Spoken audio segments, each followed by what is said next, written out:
Tokoh masyarakat Budi Hartawan mengatakan, Tri Uluning Jagat merupakan rohnya dari Trihita Karana.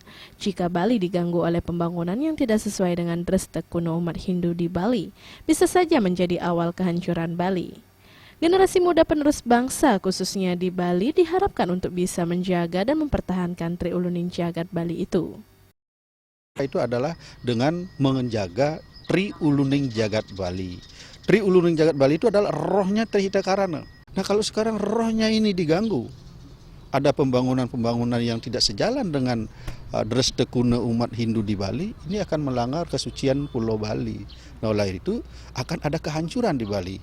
Nah mari kita sekarang sebagai generasi-generasi berikutnya ini harus pertahankan dan jaga Bali, jaga Ulu Bali, jaga Tri Uluning Jagat Bali ini.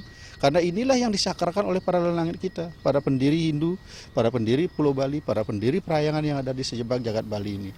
Filosofi Tri Uluning Jagat Bali ini harus dijaga bersama, tidak hanya untuk orang Bali tetapi juga pihak-pihak luar. Harapannya pembangunan tidak sampai kebablasan hingga merusak alam Bali. Genia dan Ratna, Bali TV.